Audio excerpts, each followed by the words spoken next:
동대문교회 친구들 안녕하세요. 오늘은 날이 좋아서 율동공원에 나와서 촬영을 하게 되었습니다. 코로나19가 점점 줄어듦에 따라서 이제 개학할 날도 얼마 안 남았는데 이제 우리 교학교도 정상화가 돼서 함께 예배 드릴 수 있게 돼서 너무나도 기쁩니다. 우리가 개학하면 한 가지 할 일이 있는데 우리 지금까지 동대문 클래스 영상을 가지고 퀴즈 대회를 하려고 합니다. 그러니까 여러분이 꼭 집중해서 시청해 주시고 좋은 상품들이 많이 있으니까 기대하고 교회에 놀러 오시면 좋겠습니다. 교회 올 때 꼭 잊어야 할지 말아야 할 것이 있죠. 손 닦고 발열 체크하고 마스크 꼭 쓰고 와야 합니다. 안 그러면 교회 못 들어오니까 알아서 하세요. 오늘은 바게스더에 대해서 배워보도록 하겠습니다. 19세기 초 이름조차 없고 몸이 아파도 병원에 갈 수 없는 여성들, 그 여성들을 위해서 헌신하였던 김점동 박에서에 대해서 함께 영상을 나눠보도록 하겠습니다. 김점동은 광산 김씨 김홍택의 셋째 딸로 태어났습니다. 1885년 한국에 선교를 온 선교사님들이 에스더의 집 근처로 이사를 오며 그들의 인연이 시작되었습니다. 점동이의 아버지 김홍택은 경제적 어려움을 덜고자 선교사님의 집에서 일을 시작했고 이화학 땅에서 학생들에게 교육, 음식, 옷을 제공한다는 소식을 듣자 10살이었던 김점동을 메리 스크랜턴 선교사님이 있는 여학교에 보냈습니다. 김점동은 그곳에서 영어와 산수 등 일반 과목과 함께 주기도문, 찬송, 기도 등을 배우면서 믿음이 자라가기 시작합니다. 점동이의 믿음은 어느 여름철 장맛비가 쏟아지는 날밤 확인할 수 있습니다. 폭우가 쏟아지던 날밤 점동이는 선교사님들이 해주시던 노아 홍수가 떠올랐습니다. 그리고 홍수가 나서 죄인들이 심판을 받을지도 모른다는 두려운 생각이 들었습니다. 점동이는 기숙사방 친구들에게 하나님께 죄를 고백하고 청결한 마음을 달라고 기도했습니다. 그리고 무서운 마음이 사라지고 점동이의 마음에 평화가 찾아왔습니다. 에스더는 그날 예수님을 위해 헌신하기로 다짐하였고 그 헌신은 1890년 고구여관에서 로제타울 선교사님의 통역을 하게 되면서 의사라는 직업으로 구체화됩니다. 점동이는 이화학당을 졸업 후 고구여관에서 로제타울 선교사님을 도와 통역과 의료 보조를 맡았습니다. 다음은 로제타울 선교사님의 점동이에 대해 쓴 일기의 한 내용입니다. 점동은 눈치가 빠르고 영리해 훈련을 시킬 정도로 탐나는 학생이다. 나는 그에게 최선을 다해 모든 것을 가르쳐주고 싶다. 그는 나의 참된 위로자다. 그의 사랑과 애정은 나에게 큰 도움이 된다. 그를 내 곁에 있게 해주신 주님께 감사를 드린다. 점동이는 우수한 학생일 뿐만 아니라 사랑스러운 아이였습니다. 그리고 1891년 점동이는 올링거 선교사님에게 세례를 받고 세례명으로 에스더라는 이름을 받게 됩니다. 이때 받은 세례명으로 태어날 때 부모님이 지어주신 점동이 대신 더 많이 불리게 됩니다. 그리고 1893년 박여선이라는 독실한 기독교 청년과 결혼한 후에 남편 성을 따라 김에스더에서 박에스더가 되었습니다.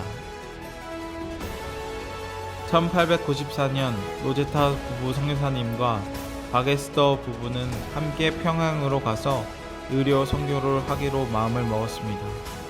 사실 평양 선교는 평탄치 않았습니다. 당시 평양은 기독교의 박해가 심해 조선의 소돔이라고 불리던 곳이었습니다. 게다가 청일전쟁의 발발로 거리에는 부상자들의 신음소리와 전염병에 걸린 이들의 소리가 가득했습니다. 전쟁은 많은 것들을 앗아갔습니다. 윌리엄 홀 선교사님은 평양과 서울을 오가면서 환자들을 치료하다가 발진 티푸스에 전염되어 세상을 떠나게 되었고避난길에 태어난 에스더의 아기는 이틀 만에 주님 곁으로 떠나갔습니다. 사랑하는 이들을 떠내보내야 했던 로제타와 에스더는 서로의 위로자가 되었습니다. 슬픔은 새로운 기회가 되었습니다. 마음을 추스르기 위해 잠시 미국으로 돌아가기로 한 로제타 선교사님은 의학 공부를 하고 싶어 했던 에스더 부부를 미국으로 데려가기로 결심하고 12월 21일 미국으로 향하는 긴 항해를 시작했습니다.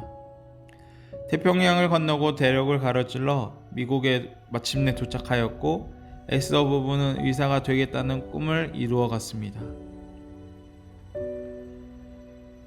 그리고 드디어 24살의 나이로 에스더는 한국 최초의 여성 의사가 되었습니다.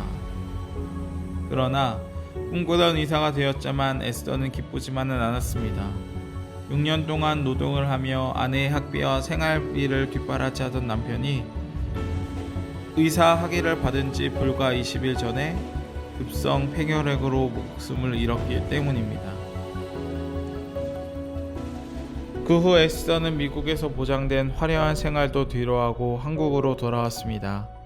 그리고 이미 한국에 들어와 있던 로제타울 성녀스님과 함께 의료 사역을 시작하게 되었습니다. 1900년대 초까지만 해도 남성 의사에게 몸을 보여줄 수 없다는 전통적인 관념에 따라 많은 여성 환자들이 병고에 시달리면서도 진료를 제대로 받지 못하고 있었습니다. 여성 환자뿐만 아니라 전체적인 한국의 의료 현실도 열악하기만 했습니다. 그런 상황에서 여성의사 박에스더의 활동은 이 땅의 많은 여성 환자들에게 유일한 희망과도 같았습니다. 에스더는 10년 동안 의료 봉사를 하며 매년 5,000명 이상의 환자를 돌보며 헌신하였습니다. 그리고 1910년 4월 13일에 쇠약해질 대로 쇠약해진 몸에 결핵에 걸려 34세라는 나이에 짧고도 큰 삶을 마감하였습니다. 에스더는 히브리어로 별이라는 뜻입니다.